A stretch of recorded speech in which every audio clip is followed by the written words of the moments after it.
What's going on, YouTube? Today we have some fiery topics for you to talk about on my channel, talking about the Guild Trader changes going from 30 days to 14 days, all of the effects that that's going to have on the economy, the new mailing system. Then we're going to talk about inflation, probably the most discussed thing in my comments as well as my Discord. Why is inflation different? How did we get to this point? Is there any hope of ever fixing it? And then the Crown Store. Is it good? Is it bad? Is it a necessary evil or is it just evil? And then we're going to have three more topics that we're going to talk about on Paradox's video. So whenever you're finished with GX 3 topics, if you come over to my channel, we're going to look at scribing. We're just going to look into that and see if it's a good idea overall, if it's a bad idea, and just our general thoughts on the skill line in general. We're going to be looking at if the sticker book was a good idea. So obviously this is a while ago, but just looking back at it and seeing if, making account-wide achievements was a good idea and if unlocking all these items as soon as you get it the first time is a good idea. We're also then going to look at how does the Gold Road chapter compare to other chapters you've had in the past, so like Necrom, things like this, Somerset. I'm just going to look and see how it compares and if it's holding up.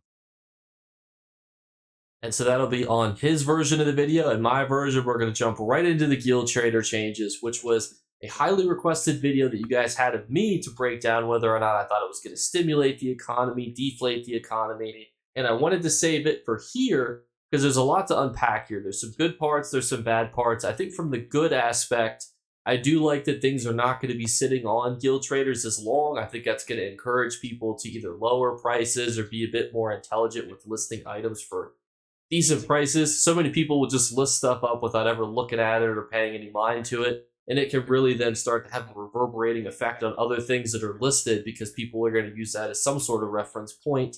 That can be a little bit annoying. Now there's more of a, it's 14 days. I got to get this back in 14 days if I don't list this well.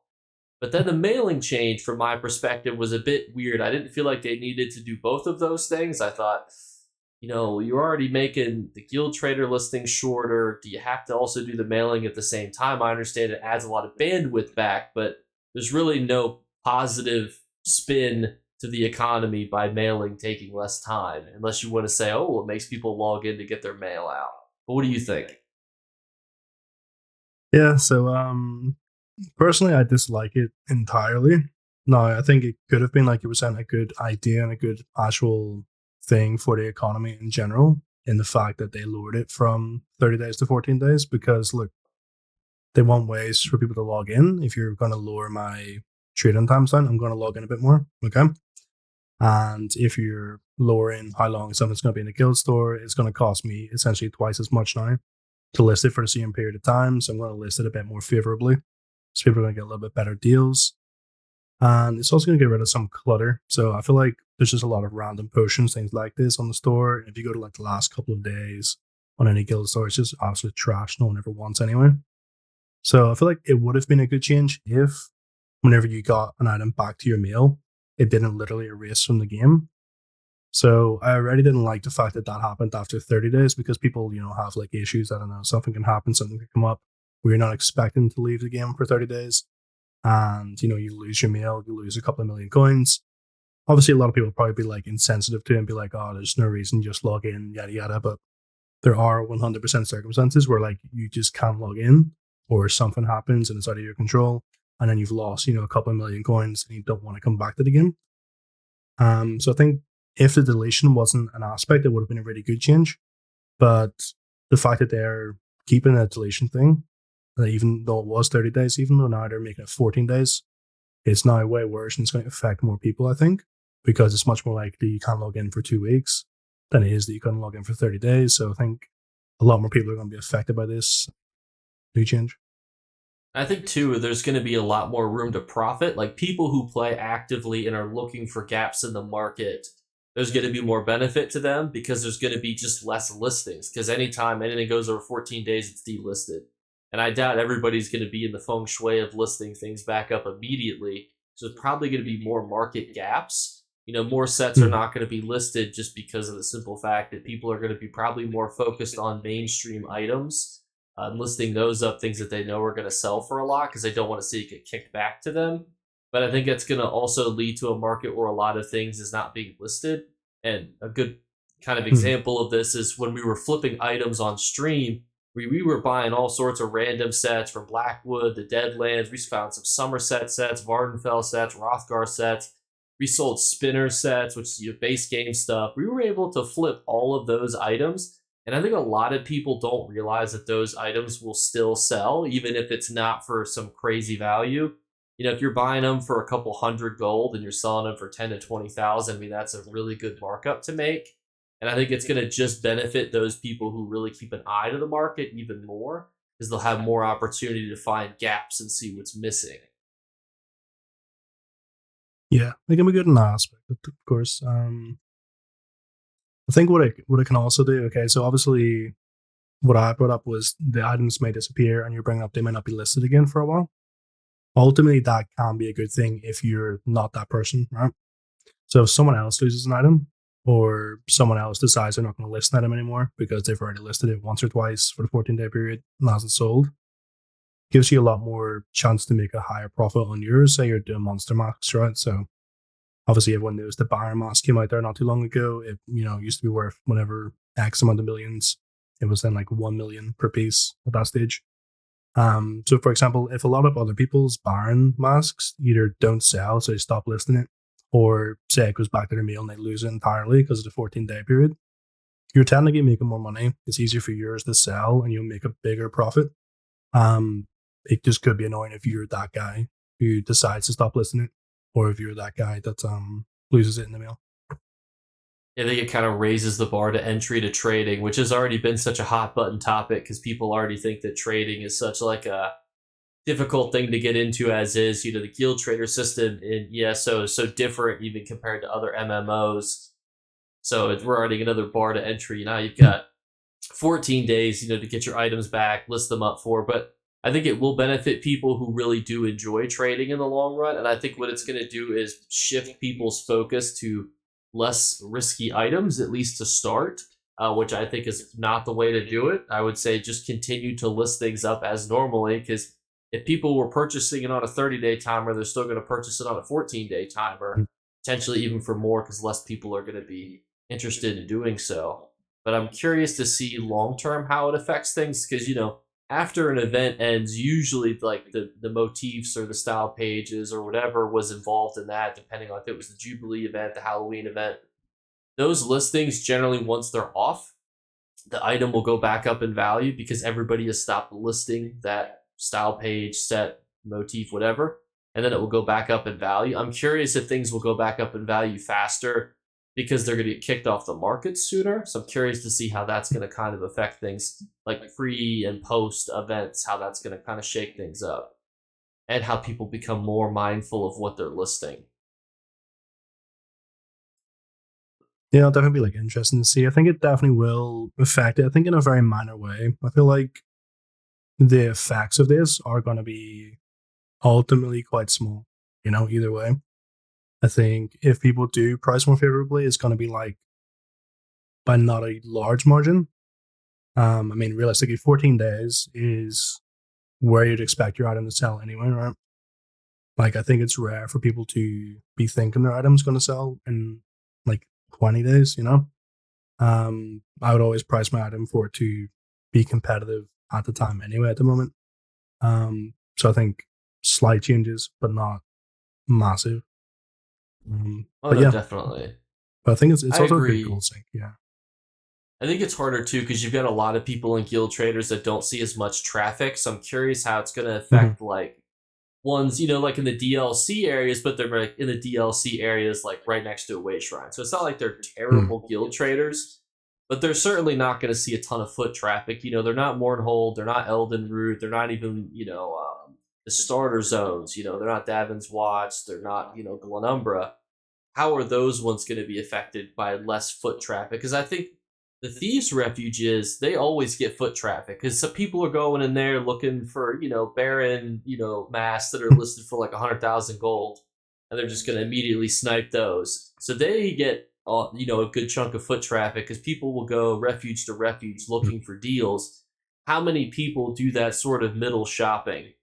And I almost think that that's some big box stores almost in the actual world suffer from this problem because If you want a really good shopping experience, you go to a really fancy store. If you want a really cheap shopping experience, you go to a really cheap store. You don't really ever feel the need to go to that middle ground. I feel as Hmm. often. I feel like there's a lot of struggling stores that fall in that middle period. And I think you're going to see that with guild traders here soon because there's just the DLC area specifically, they just don't have that foot traffic necessary, I think, to continue. And those middle ground guild traders are usually the ones that are costing guilds tons of gold. They're usually free. They generally are not generating any sort of revenue, and they can be pretty detrimental to the long term success of a trade guild if they're trying to like step their way up into a really fancy guild spot, in my Hmm. opinion. Yeah, I mean, I hadn't considered that to be fair, personally. But I do definitely do exactly what you're talking about. Like, I would check the top 4 cities, then I'll probably check like the bottom 2 or 3 cities, and then some of these guilds. So like, I can't remember the last time I've ever been in, let me say Shadowfen, for example. I don't know when the last time I've checked one of the traders there is. Not for a long time anyway. I definitely don't go to like Cold Harbor, really. Like, even though the furniture vendors there, like, I just sort of blast past those. I never really go to those and like check the traders or anything like that. So yeah, I mean, 100%. I guess like that can be a thing. In terms of trade guilds, like if anyone, I mean, this is a niche bit of advice, I guess, but if anyone's doing a trade guild, 100%, what I would do is just save your money over like 2 or 3 weeks and get a good trader 1 week, and then have a trash trader the next 2 weeks. So literally put yourself in like a free trader spot, or like one that's only like 100K. Gather up all your money from donations, sales, things like that. Then your third week, your fourth week, whatever, depends how long it takes. Try and get like a YRS spot, something like that. If you're trying to build your way up, and eventually you'll get more players, more people in your guild, more money, and you can kind of stay there for longer. Maybe like every other week you're in YRS, and eventually you're always in YRS. Things like that. I would never try and like, yeah, do like a shadow event trader and then move your way up a little bit to like a daggerfall, things like that. It's kind of like a waste of money in my opinion. And you were pretty good at this. I mean, you ran a trade guild for a long time that was pretty competitive in Mournhold and other places, so you know what it takes Well, to be in those top spots. yeah, I mean, I did have the guild for a while, but I had a lot of help doing it. To be honest, I had this friend Tom. I mean, he doesn't play the game anymore. He hasn't played for a while, but he'd done a lot of the heavy lifting in that aspect. That's kind of like We miss you, there, you Tom. know. We do miss Tom. Maybe he'll see this and Um, come back and get you Dude, back in Mournhold there's again. there's 0% chance he's coming back to this game, but Maybe this I video gets appreciate enough likes, he'll see it and then he'll be inspired. it. Okay, I do maybe, have an interesting question for you though. Do you yeah, yeah, think if you were the average ESO player that wants to make a trade guild, yeah. would you A, tell them, say, yes, it's worth it, say, no, it's not worth it? And then what piece of advice would you give them if somebody, like a Mhm. single individual, said, I want to run or manage a trade guild? Okay, so I feel like ultimately, no, you don't.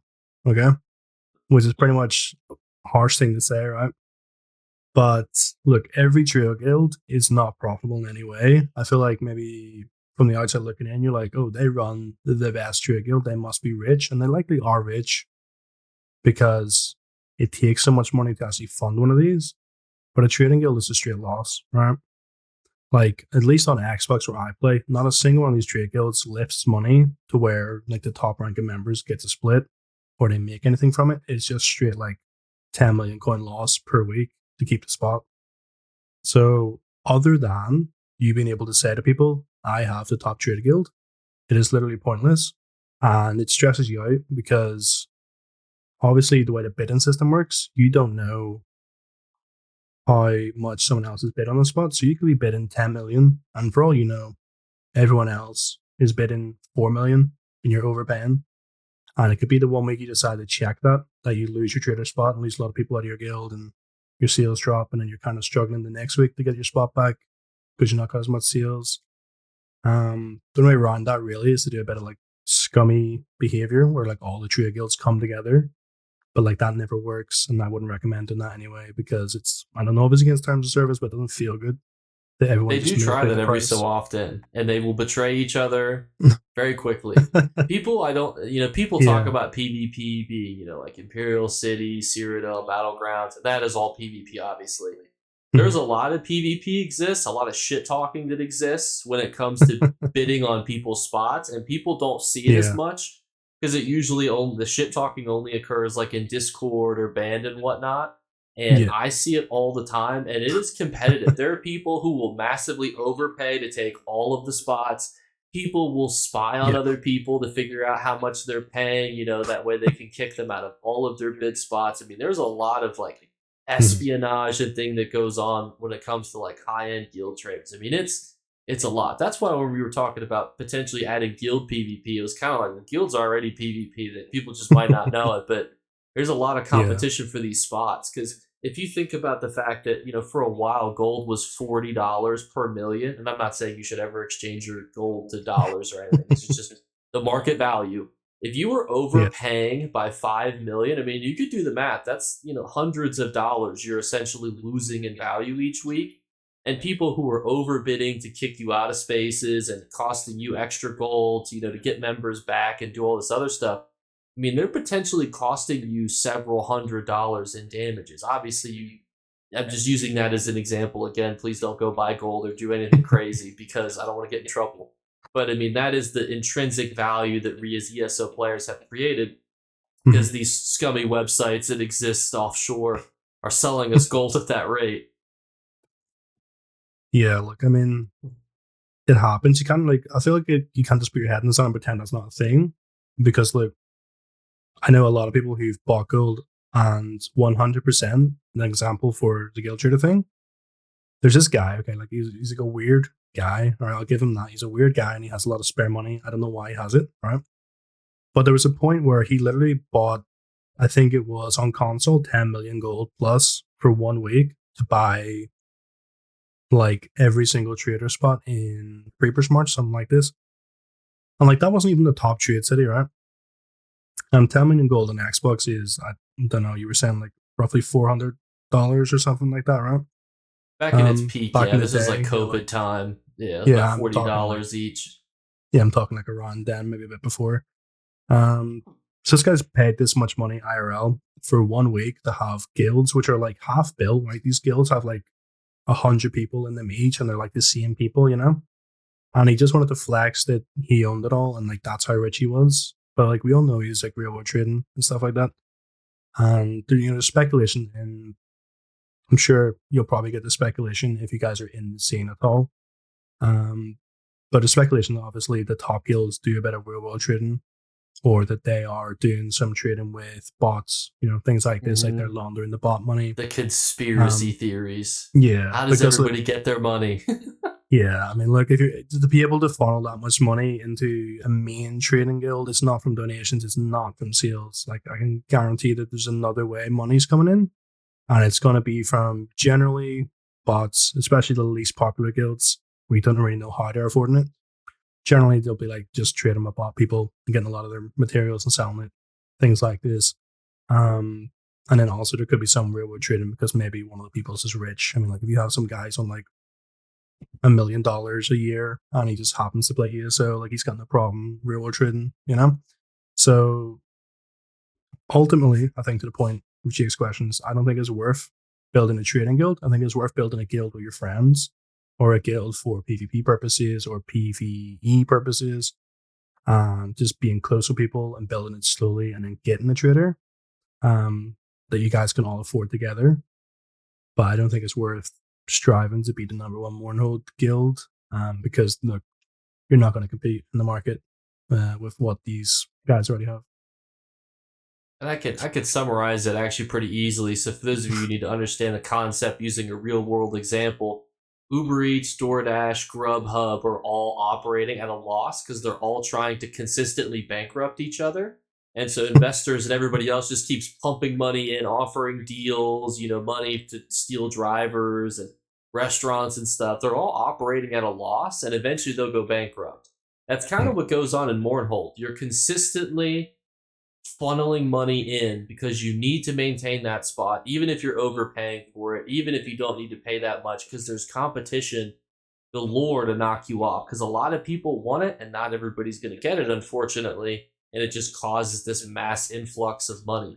it is good for the economy. It does deflate it because every week hundreds of millions of gold are taken out of the ESO economy, which I think is always a good thing. And it ties into our next topic of inflation and why inflation is so different. So I Hmm. personally like the idea of guild traders making people bid weekly, but I mean, inflation is just such a crazy topic in ESO that always seems to confuse people. And I'll ask you this paradox. Whenever you're making a gold guide, do you use the how much would you get on PC estimates or how much you would get on console doing it when you're making your thumbnails? Yeah. So I'm a nice guy. I'm conservative. I definitely use the Xbox ones. I think once or twice, maybe. I've used the PC ones, but generally I've just used the Xbox prices, which makes people think it's not worth doing and that we're broke.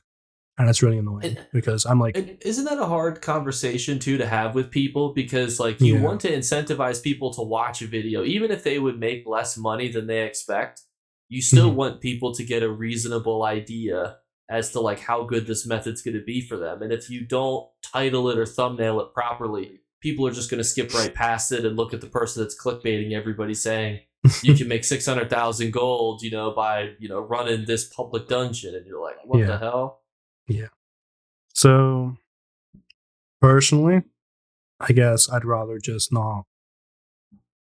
It's not lying. Well, it's not lying because that is what you could make on one platform from doing it, right? But I prefer not to do it because I know I'm on Xbox and I just want to put the Xbox price out there, and it does 100% affect my views 100%. So I done like, what was it, for example, gathering clams, something like that. Okay. Back in the day, I was like, make 175K an hour. That was the Xbox price. So it was definitely like 500K plus per hour on PC.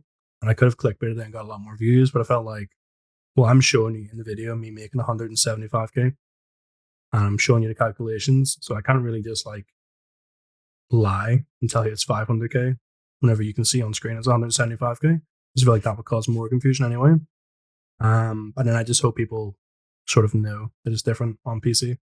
And like, it's not, again, not that PC creators aren't like manipulating you or anything like that. They're not like lying to you, but like Because that's what they it can is for them. recommend, yeah, they can recommend a method which is like not even half as good as a method me and Jake recommend on console. And it looks like it's way better and it looks like we're idiots and that there you know everything, you know? So like, um, I don't know, just like an example. So if you look at like who's like a creator like Artea, like if you look at one of her videos and she's talking about the prices of like motifs or not motifs, sorry, furnishing styles whenever a DLC drops, she'd be like, oh, this is like 5 million, this is like 3 million. On like Xbox, me and Jake have to come to you and be like, this is like a million max because people here don't pay this money for furnishings, you know? And it Get just looks one like, month of your mortgage with this motif versus 10 million gold worth. yeah, so it's like we can do the same video. Like if me and Jake titled it, make 1 million coins an hour, and our 10 titles it, make 5 million coins per hour. You know, you're gonna watch their video, but it's literally the same thing. I just think hopefully the audience is wise enough to essentially just go like, yeah, the prices are different, so it's the same thing. But I know a lot of the time, especially if you're new to the game, you don't understand that. So I don't blame people for like watching one video over the other. That's all. You know? That's why sometimes I feel like, I'll get a little loosey goosey. Like when the Barrett thing came into the thing, I put its PC value. I said Mm, 150 million gold item returning. Because that, I mean, it's the truth. It's yeah. 150 million plus gold. That's how much it was listed for on PC. And I was like, I want the people to know that this item is in store. Because there were tons of people who have, and that Mm. was my most viewed video for that month, was that Was it video. really? Yeah, so even if yeah, it's crazy how that works, isn't it? Um, but there were so many viewers that got that item because of that video that would have never Mm. gotten it before. Now it's one thing for me to do Yeah. like a fishing video and be like, oh, get like 100K an hour on PC or 20K an hour on console or whatever you're doing specifically. That Yeah. feels a little bit different. But I feel like if your goal is to educate people on getting something that's like massively important, you can be a little bit more exaggeratory in your Yeah. titles because at the end of the day, a good third of your audience is going to see it at that price. And even the ones that play on console, I mean, I'm always preaching that inflation is different. And I'll kind of give a Mhm. brief breakdown as to why. But I think that my viewers pretty well understand why inflation is so different. Because on videos like, Clam Gal, if I did a video on that, I would explain how bots and things, the ESO economic differences, the end game communities, how they're different would affect those prices. A perfect example of this is Mhm. ingredients that are used to make potions. So more trials and dungeons are run on PC. And I always think to look at a triangle, a little pyramid as an example, as to why the PC community is so different. PC has more end game players as a majority player population than both consoles do. And that's for the simple fact that I think a lot of people who really enjoy ESO want to go play with add ons, they go and play on PC. I think I've seen a lot of people emigrate to PC, but you rarely see people emigrate off of PC. Um, Mhm. I feel like I was one of the only people that did it, and that's just because my friends played on Xbox, and I really loved ESO, so I goaded them all into getting it. And now we do terrible content together, like hard modes, and that was probably a terrible idea to get everybody on here. But because of that, ESO is on the Game Pass. It's one of the only MMOs to be on Xbox in general. So because of that, there's a steady influx of new players that I don't think that Steam gets. And because you see the Steam numbers, you see the launcher numbers, and you see ESO is like not very highly anticipated on those platforms. And I think that's because the people playing there, their goal is like the hardest content. They want to do very specific, challenge runs. They want to do very much mid maxing. And I think a lot of the console community is very different in what we expect from ESO. So when you're playing on PC, you have a lot of rich players who don't want to do shit. They don't want to go around and pick up flowers. They don't want to make their own potions. They don't want to go pick up ores. They don't want to go fish their own perfect row. They're just going to throw tens of millions of gold at any problem they have and purchase it. You can tell that an even better example that exists across all platforms where you can see inflation directly is look at the crown prices to gold. Whenever you have new players or players who are coming in or returning, those are usually the players I've noticed that are buying crowns because it's like, I'm coming back to ESO. I want to get a good set. I want to get a good something or other. I need like 1,000,000 gold. I'll just buy crowns, sell it to some Joe Schmo, and then move on. Crowns can be like 3,000 to 1 plus, like 4,000 even and higher on PCNA. PC EU is a little bit lower. I mean, we are at like the highest point I've ever seen on Xbox, and we are at maybe 300 to 1. And on PlayStation, they're telling me that they're still comfortably at 150, maybe 200 to 1 if you're getting somebody who's Mhm. trying to really milk the economy dry. That just goes to show how many new returning players there are on console who are willing to put like crowns and stuff into the economy versus an end game community who all has tens of millions of gold, and anything that comes up that they want it, potions, consumables, sets, motifs, style pages, anything, they just throw their money at it immediately. And they've had an extra almost year to build their wealth, and they are also getting a lot of economic bonuses because from a console perspective, we had a lot of bots deflating the economy by constantly undercutting ourselves. So on PlayStation and Xbox, we have all these bots that are just buying all this stuff, or getting all these materials and then throwing it for cheap. And then they're just trying to extract gold out of the economy to sell for real world money. And ironically, that real world money is not being recycled in the same way because it's probably going directly to guild traders, which then just gets pulled out of the economy at the end of the week. And I'm sure you see that on EU as well, where it's like our economy just feels so different from the PC economy and even from the Xbox One, just based on different stuff that's listed and stuff that goes on. Yeah. So the economies are definitely insanely different. So let me see. So reasons why I think they're different. I'll go over those. Okay. So No pressure. um no pressure whatsoever. Just factual information I made up in my head 5 seconds ago. Just start going over data. Like, well, the GDP of the Xbox Hmm. EU economy is only 100 billion pounds per unit. How On do you know PC, it's this? 1 trillion. How do you know the GDP of a console? Or what websites do you have? It's how much Um. gold is generated every second. Oh right. Okay. No, again, don't know how I know that, but anyway, whatever. I've literally never seen that figure in my life. That's because I But made it anyway, up. But it sounded like okay, it could be nice, true. nice, nice. Okay, edit this. um, okay, so I feel like the reason why PC is so much more expensive in terms of inflation with gold than on a console is just they have so many more players, right? I think you'd agree.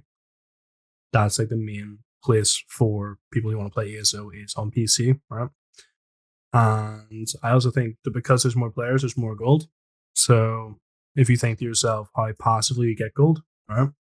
So you're killing mobs, you're just doing a dungeon, anything like this, you're selling your trash, you're getting like a motif here and there, things like this.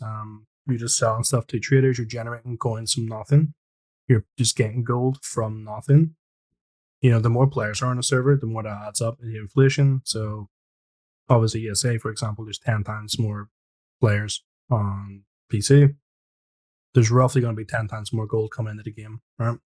And if things don't cost 10 times more, gold's going to get worth less and less, right? So that's one way I think about it.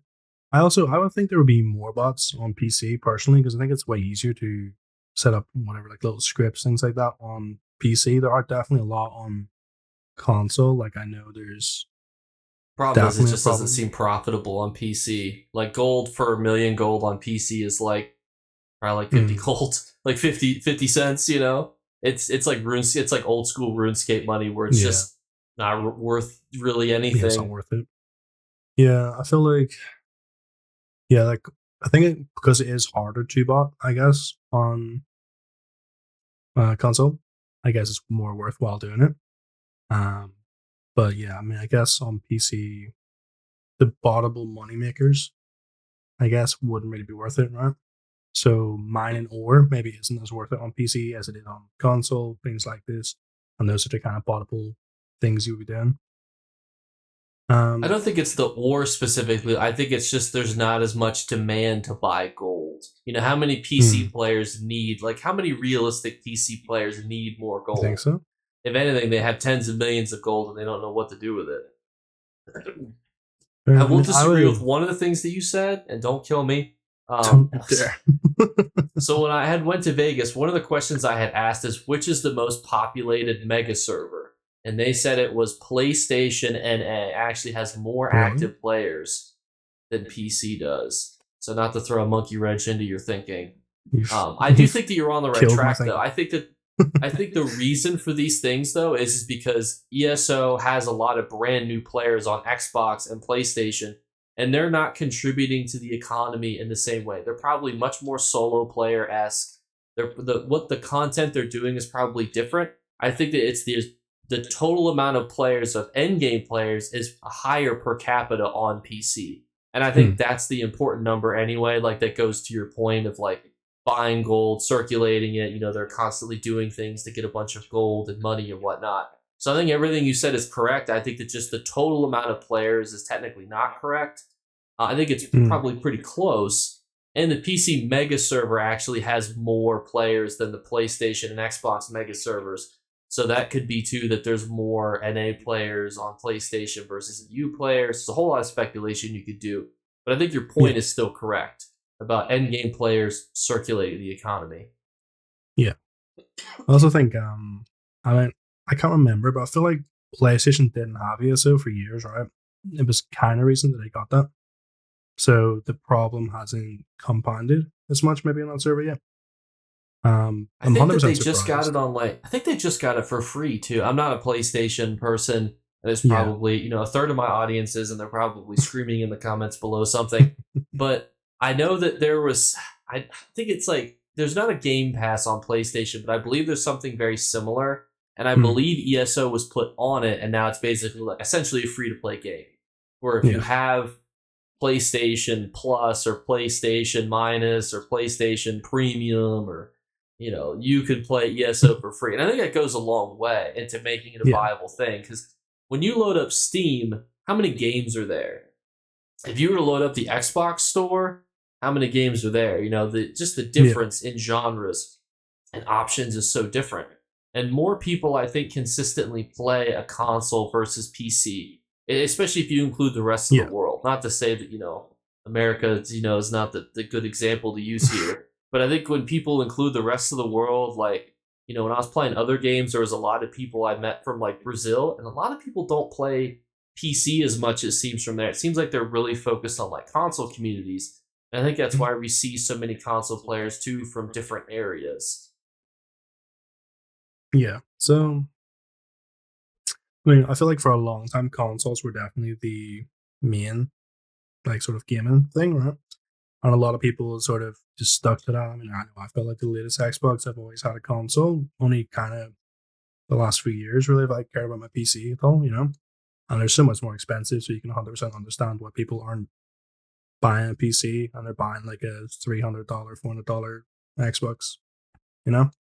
Um, but yeah, no, 100%. It's like, in terms of inflation, then, I 100% would have thought that the real world trading would have been a big issue on PC. And that's why there was so much inflation because of the bots. But if that's not the case, then I really don't know what caused it other than, yeah, I don't know what caused it then, Jake. If it's not more players and it's not real world trading, I don't know. Those are my two topics I wrote down on my notepad, and If you think about it, though, you've made me look let's like a think about silly it goose. logistically. They had an extra 12 months to build well, and not to throw shade at the developers, but there were a lot Yeah. of broken things that you could do when the game was first released. I remember that there was like jute that you could just pick up infinitely. People were just farming infinite amounts of Uh, resources and stuff. So like they got 12 months to build well. And that might not okay. seem like a whole lot, but let's say there's a couple 100,000 active players, every single minute for that 12 months. Let's say even Mm, doing the worst gold method possible, that they're doing, 20,000 gold, each, by farming, questing, picking up garbage items out of the overworld. Think about how much gold that generates just for the actual economy. And because there was no guild traders for the longest time to ever deflate that economy, it mm, really never seemed like there was a good gold sink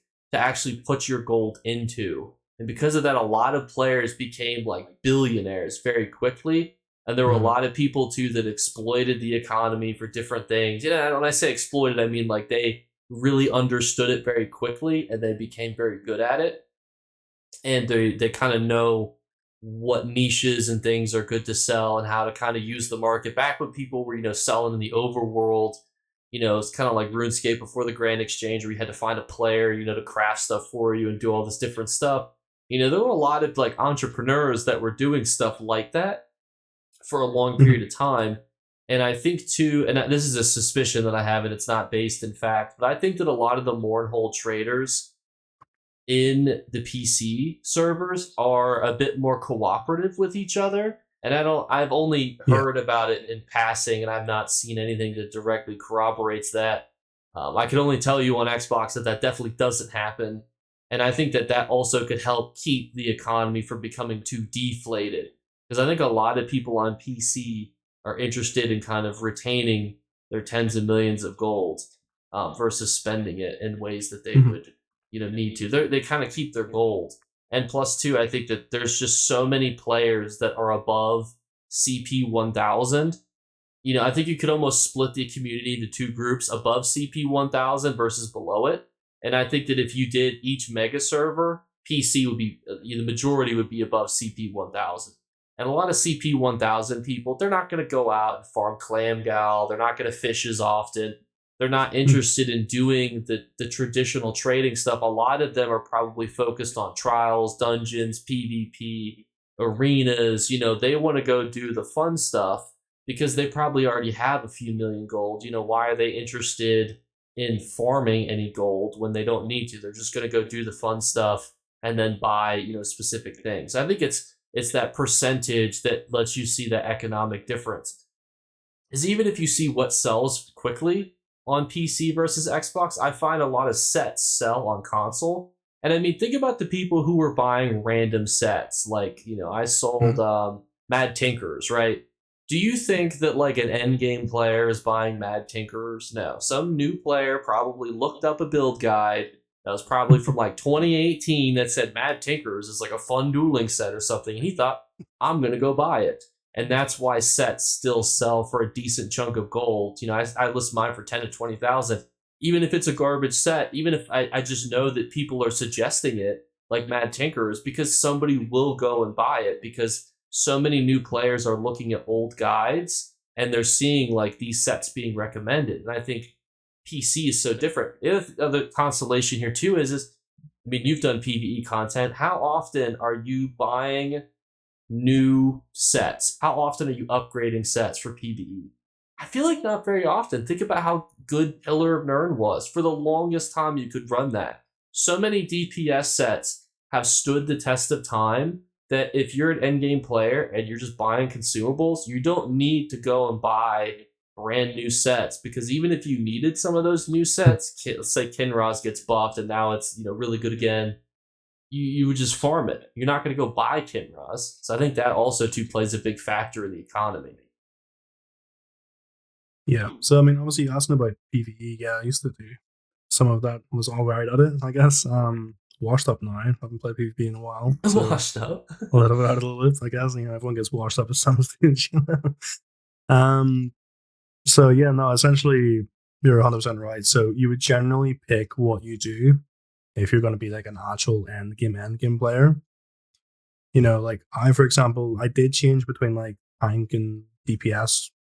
Just because I like was playing the game that often that I had experience on both. But most people pick that they're going to be a damage dealer, and they will generally pick their favorite class. Okay, so most people you will go like, oh, he's a good high hitting necromancer. The necromancer will generally use 2 sets, right? And maybe they'll need a third set if they're going to be doing some specific like grip buffing. Okay, so realistically, yeah, like you don't need that many sets. It's actually quite cheap, and the sets often do carry over. So even though there's like new patches, 100%, yeah, like the old patch stuff can still be best in slot. And even if you do need a new thing, the way that Cinemax do their um, releasing of paid content tends to be that behind that paywall and behind the new trial, that's the new best in slot, right? So it's also not costing you any gold because you have to buy the new thing with real money and then you have to farm it by doing the content. So it really has, I think, really little effect on the economy. Yeah, definitely PVE. Anyway, it's like so minuscule compared to other things. And then even think about PvP. I mean, a lot of the best stuff right now is like Mm, stuff from arenas and dungeons. So it's like, yeah. I mean, besides upgrading it, you're not spending a lot of gold. Like you used to buy a lot of really good OP overland sets for both PvE and PvP content, but not anymore. Hmm. You brought up an interesting point. This was almost a huge topic that we were going to discuss was do we think that new stuff coming out behind paid DLC should be OP?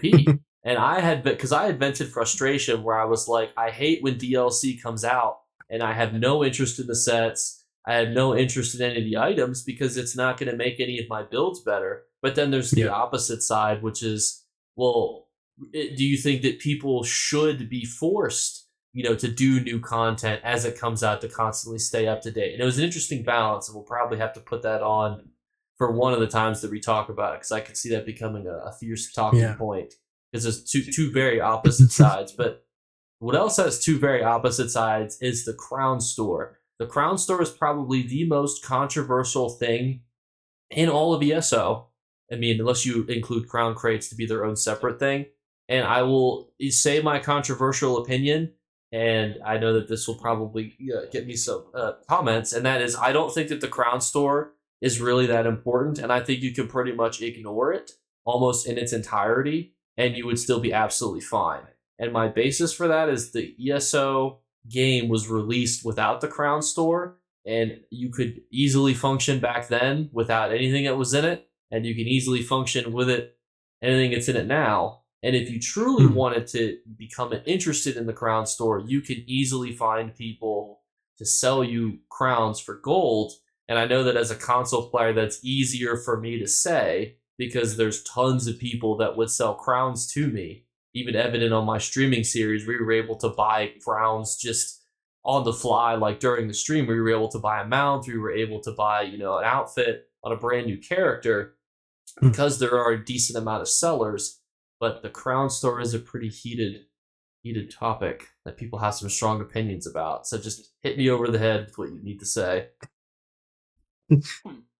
Okay, so look, the Crown Store is not inherently a bad idea. Okay, the Crown Store can be good.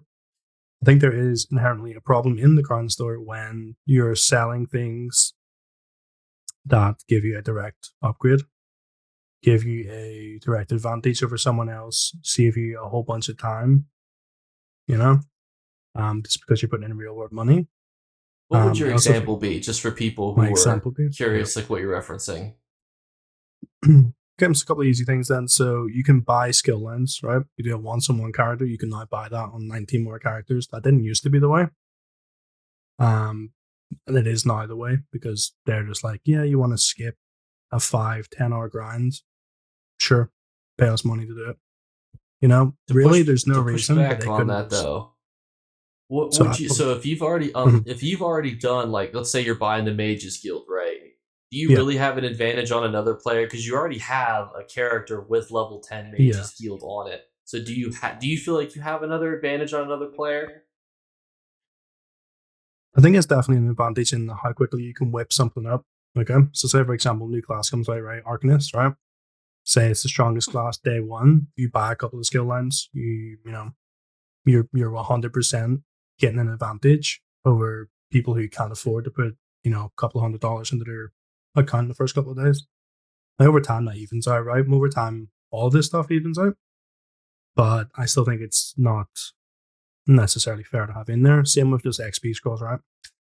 Technically, you don't buy levels, right? You're not buying, the fact that you're going from level 1 to level 100 by pressing this buy button, but you are saving over half the time, right? 150% XP pushings or scrolls.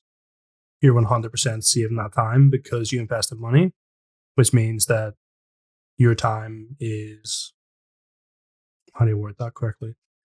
Someone who's not putting in actual real life money to the game, their time is less valuable because it takes them over twice as long to hit the same level as someone who is putting in money in the game, right?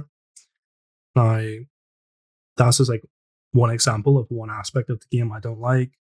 Collecting sky shards, things like this. The fact you can buy all those, I really like that. That's all. So you would take Just out skill lines, sky shards, and then XP scrolls. Would those be your key things that you would remove? Would you leave like when everything else? what I would do personally, anything that isn't cosmetic would be straight in the bin, right? Or Well, keeping earnable. the crown crates, huh? Well, look, like crown grids, I don't think crown grids are the most awful thing to hit the planet, right? And that's maybe controversial. But what I would say is that they could definitely be made more accessible. Okay. So I think, for example, right, this is my idea. If every month they made it so you could buy 5 crown grids with gold, right? Say they're like 100K each, whatever, I don't know, whatever they would do, right? As long as you have access to a couple of them for like an in-game currency, or even if crown grids are made available from like seals of Zemthar or any other earnable currency you can get, right? Any of these kind of things, I don't think it will be such a bad thing, right? And then if you want to go above and beyond what they're offering you for free with real world money, go for it, okay? Like, I do think the drop rates are low, but that is what makes it rare, right? Um, so if you go into something, I feel like people go into crown grids and it's literally gambling. And if you're going to sink $1,000 into something, which is gambling, and be sad you didn't get the thing, it's your own fault for not understanding what gambling is, right? Does that make sense? And I feel like it would be nice if they were more transparent with drop rates, right? That's the only thing I would say on crown grids. And that's how I I agree feel about with you. the entire game, right? So I feel like it would be nice if they just told us the drop rate of everything. So you kill a boss, this is the drop rate of like the rare item it has. Or if you open a crown crit, this is the percentage chance you're going to get a rare amount. Helps to be more transparent, but honestly, for crown crits, I don't mind this because most of it is cosmetic, right? From there. Obviously you're getting your scrolls and stuff, which I don't agree with inherently, but in the grand scheme of things, that isn't the worst thing in the world. I just don't like it. So yeah, crown crits I think are fine. And if you're the guy who's upset about spending $1,000 in crown crits and not getting the amount you want, it's your own fault because it's gambling. You don't know the odds, and yet you're happy to put your money into it. It's just bad financial decisions on your point, and at some point you have to take the blame for that, right? You can't just say Cinemax are bad because they allow me to gamble, because so do casinos, so does the lottery. It's you're not eating on those, so private aren't It that def- bad in my opinion. it's definitely a balance. And I think too, like even like different Crown Store versions across other MMOs, like I think that Hmm. something that frustrates me about Destiny, for example, is everybody's cosmetics came from a store. So there's no like, oh, you went and got the Baron mask. Hmm. Congrats. It's, oh, you spent $10 2 years ago and got this cool mask and now you're wearing it. So like I like the idea of crown crates because I feel it operates as a gold or money sink that people can do that doesn't also intrinsically take away from the cosmetics in the rest of the game. That's always my fear about any cosmetic shop, and it sounds kind of dumb, but like I don't like to walk around and be like, Hmm. oh well, this person just paid $50 for that outfit. Somebody paid $20 for this outfit. I feel like it's nice to be like this person farmed a dungeon or farmed a Jubilee event or farmed a Christmas event or they got a rare costume doing Hmm. a quest or something. I think that just looks better when you're like walking around. And I think ESO has always balanced its outfits and weapons pretty well around like earnable rewards. And I think the mounts is kind of what they've said is kind of like, well, the mounts Hmm. are going to be the cosmetics that refuel people should either pay for, or obviously you can have a mount, but the cooler ones are going to be locked behind things like event tickets or, rare events, or they're going to be in the Crown Store. And I've been kind of okay with that. And that's kind of what Hmm. Crown Crates have kind of been geared towards around. I mean, the best rewards are always, it's never really, I mean, there are skins in there, but really the coolest looking skins, in my opinion, are still earnable. And I think people are even incentivized to wear those skins because they look cool. The best personalities, I think, are also still earnable. It really Yeah. seems to be the mounts. And I've kind of come to terms with being okay with that. What I wish they would do is maybe lower the costs of like the following merchant and banker. And because I just think that Hmm. they add such a, like, whenever people ask, what should I get from the Crown Store? I always say just those two things, and really that's it. I mean, if you're interested in housing, you can do a trade for gold, the crowns to buy a house and whatnot. But I mean, think about the free house that we just got and all the other houses that you can earn and buy with gold. I mean, you really don't need a crown purchased home anymore, especially if you were around to get some of the older houses that they gave away for free or that you could get with event tickets. I mean, there's some pretty nice ones. And obviously, houses don't really offer really an in-game bonus because any bonus that a Hmm. house could offer you, a guild house could offer you too. So, and anybody can join those guilds. I've never seen anybody that couldn't find a guild that had a guild hall. So, any bonus that comes from you owning a house is offset by the fact that pretty much everybody that wants to access a house with easy access to deconstruction stations, transmute stations, etc., Mundus Stones, could also have that experience as well. Yeah. Yeah. So a couple of things obviously you brought up there. So I'll start with a cosmetic aspect. Okay. So what I would say is I think ESO do a good job of this at the moment.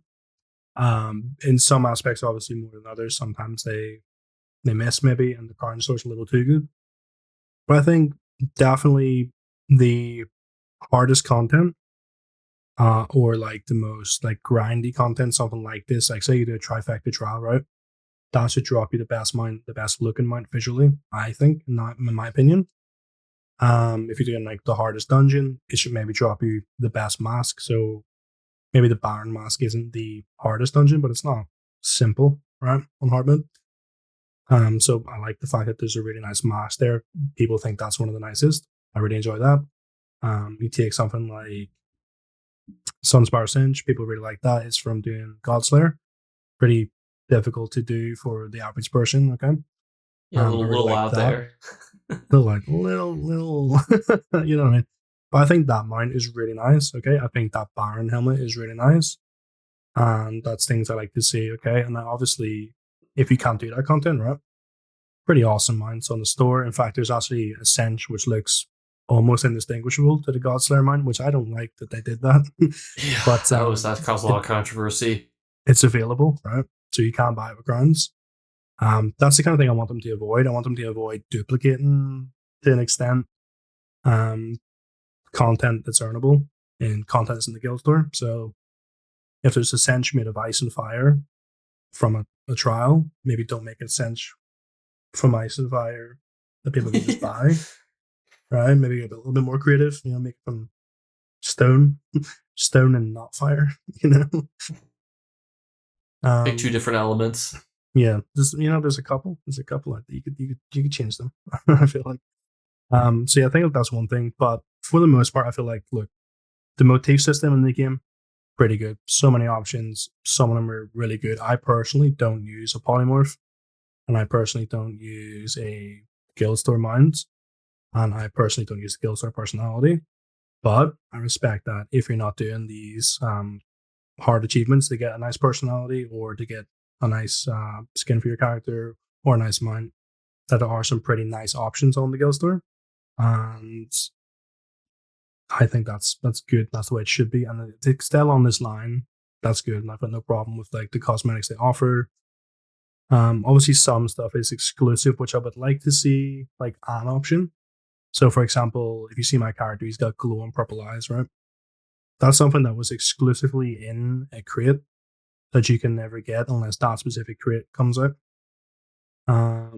So I wish there was something where you could get like an eye glow, something similar to that, just earnable. So something maybe they can work on there. But overall, I think look, cosmetics they're doing all right with, okay, especially when they're not duplicating mines that are from some of the hardest content in the game. They're also doing okay on that aspect, right? And then you had mentioned something else, but I've forgotten there. Well, I was thinking about endeavors when you were saying that too. I think that they Endeavors, need to amp up endeavors. I think what they're doing now to make it themed, very cool. They're buffing how much you can get, awesome.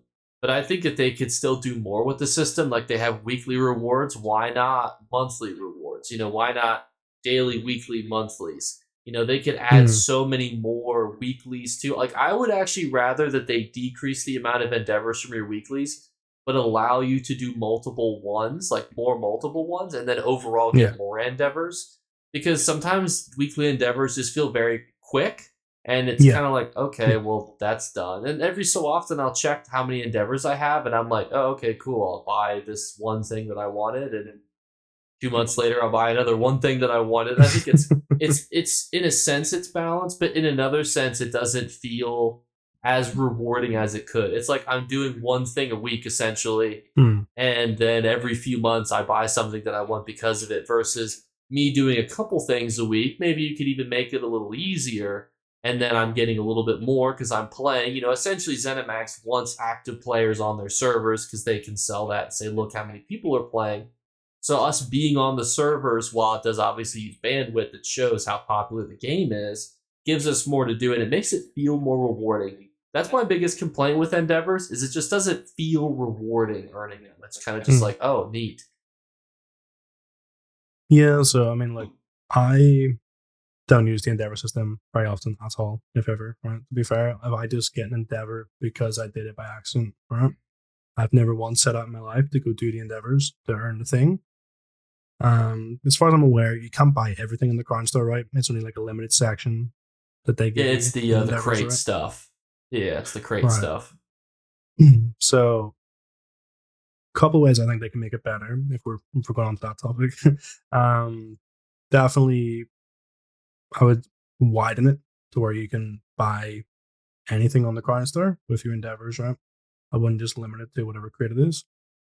I would also make it like you're saying, okay, the real issue is you can log on to your endeavors probably in like a very short amount of time, right? I mean, if it's a completed dungeon, completed trial, something like that, like a couple of hours, right? One day, you're finished. So why not? And that's a weekly too, not even a daily. That's like a weekly that you would do. Yeah. So like, why would they not make it, right? So you get your first high amount of endeavors. Say, I'm just going to rip. I don't know what endeavors are these days, right? Say it's 100 endeavors or seals, whatever, right? You get 100 of those for doing your trial, right? Why not knock it down to now it's 25 per trial you do extra, right? Because people are going to be doing multiple trials. It's going to incentivize people to play the game more. If someone like really wants to stick repeatable. around. Yeah, repeatables. Like, even if like you're making it repeatable, like make it repeatable, yeah, 100%. So make it repeatable, but drop the reward, okay? So it's not overpowered. You're not getting 100 every time. You get 100 the first time and incentivize people to do it the first time. Then it's 100% optional, and you get a couple more seals. So if you want to grind for a particular thing, you have a way of doing that. Whereas at the minute, I guess you do your, your bang, your three endeavors, and then what do you do? Yeah. Nothing. You sit It's and wait. kind of similar what you're describing. Like Fallout 76 has like challenges to like get a lot of battle pass points, and then there's like easy stuff like just gain Mm. experience, and it's a repeatable. I actually think if they could do that as repeatable too. Imagine if ESO just had like a gain Mm. experience, gain a level, Yeah. get like a seal of endeavor. I feel like that could encourage a lot of like active play, active like consumering of XP potions and whatnot. Mm. Could be good. Important to note too from XP potions is you can obviously buy them from other players. You don't have to just use the Yes. crown scrolls. But I mean, I think the biggest Yeah. unfair advantage that crowns have is not actually anything that we've talked about. I think it's a player can come to Nothing. ESO, buy a bunch of crowns, sell those crowns, and have like 10 million gold if they wanted to. But there's really no way to stop that because the only way you could stop that is to turn off the crown store because there's always going to be a Mm. demand for crowns for people who are willing to just give them gold because people want to buy DLCs. People who, people don't want to spend money if they don't have to. If you've got tens of millions of gold, why not save your real cash and just use your gold? And so that I Yeah. think is a huge advantage. You come to ESO level 1, you got 10 million gold. Yeah. Although, if you have low gamer score, you're probably going to struggle to sell your ESO gold or your ESO Mm. crowns. I notice a lot of people with 5 gamer score will be like selling 50,000 crowns, and you're like, Well, oh. you might. Well, yeah. It's so you might get the crowns in that instance because I'm sure you've heard Teal of putting your Xbox to like Taiwan, something like this. The currency's almost free. You Oh, buy yes. you buy 50k crowns for like $10, sell it for gold, transfer it to a different account. That account probably gets banned, right? But you don't care because you just made so much money, and then you can re-roll through the gold. So that's like you'll It was probably a big problem for a you might while. actually get the crowns from these low gamer score people. They're just a bit shitty in what they're doing. Okay. Well, So with the probably new avoid it. changes, you have to play for a certain or get to a certain level now. Like there's the restrictions to becoming Hmm. crown gifting unlocked, makes that a No, little bit more difficult. But I'm sure that they could still find ways to subvert it. yeah. Didn't know that was a thing. So yeah, that's obviously why they've done that. I guess yeah, because this was a big Yeah, issue for a while. Um. So yeah, a couple things I think we didn't cover. Well, two things really. Really, it's just that I don't think they should have things in the crown store that are obtainable and they're so basic that should never be offered for real money, right?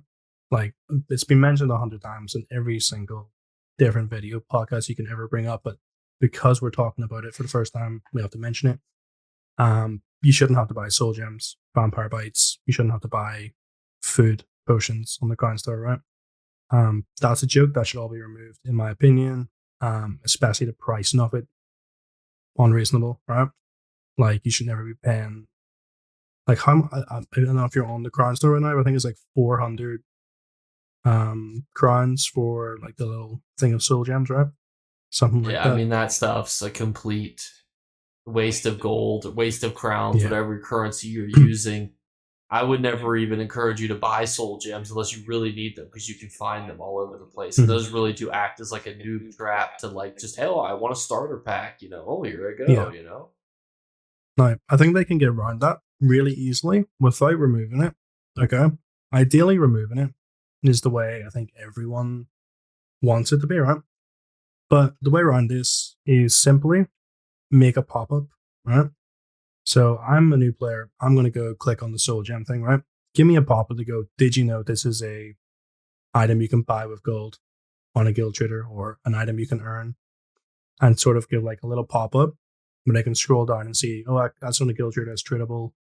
People might have this, or I can get it from here, right? Same with Werewolf Bite. It's like, did you know that you can go and ask a player to bite you type thing, or anything like that. Or for Vampire Bite, it's like these vampires spawn here, and they spawn sort of at this time, and you get a free bite from them, or a player can bite you. Yeah, because there's Like a help pop-ups or section that something. actually has the information that you're describing. Like it explains soul gems, it Yeah, explains consumables, it explains vampire and werewolf bites. So if it just went to those places as like a resource, like hey, just so you know, this is how this actually works. You don't have to go out and do this like this. I think that would be a great yeah. addition. It's just things like that. Because look, is it inherently bad if someone wants to give the company money for ease of access, right? I don't like it from a player perspective because it gives someone an advantage who's going to scan the credit card, right? But that doesn't necessarily make the company bad. What I might think make the it's almost company the bad? opposite too for those items. It's almost like you're just wasting your money. Like, Yeah, buy anything else versus yeah, buy those things. It just feels like a waste and it feels like a trap. And I feel like it would be mhm. disheartening to know, like, if I bought XP scrolls only to find out how easy they are to obtain, I'd be like, what the fuck? Like, I just spent Yeah, $20 on XP scrolls and this, and I get these for free every time I level up, and I get, people are selling these for like 2 to 3,000 gold each. Why the hell did I buy this from the Crown store? I'd be a little bit peeved. yeah, no, 100% would be the same. I think it's just if they signpost what they're doing, and there's a different way to do it, and then you still decide you're going to click through and pay them the money, right? I think 100% your fault if you feel like it's a bad deal later down the line because you chose to do it and they told you there are other options. But at the minute, look, game needs to make money. I assume there's a reason these things are still on the Crown Store because everyone I know has complained about this at some point, right? I'm sure you've heard everyone complain about this. I was watching like a Nefas podcast a couple days ago. They were talking about it. They were like, why is this still here? So, look, they definitely know it's an issue. They definitely don't care because it's bringing them money. But I just think they could still get the same sort of money, but also just warn players and give them a pop up so they have the knowledge, and then no one can really complain at them, right? So if I say to someone, you can get this for free, or you can pay me money, you get it right now, and they give me the money, not my fault. So yeah, that's just rounding that essentially. Um, no, I'm not Yeah, sure if there's anything and I else they think could that cover in the press there. As I say, I think that kind of wraps up the Crown Store, which actually wraps up all three of my topics, which means that if you want to see the continuation of these conversations, you now have to go to Paradox ESO's video because he's going to break down the rest of our riveting topics, which will be potentially even more heated than these ones, as fierce as the discussions have been. So check us out there, and we'll catch you guys in a bit. Bye, guys. You better remember to like and subscribe to Jakeclips. Or you should. I might have to pluck your eyes if you don't. Or, better yet, I'll skip rope with your entrails. Do it now. Subscribe. Ta-ta. Off with you.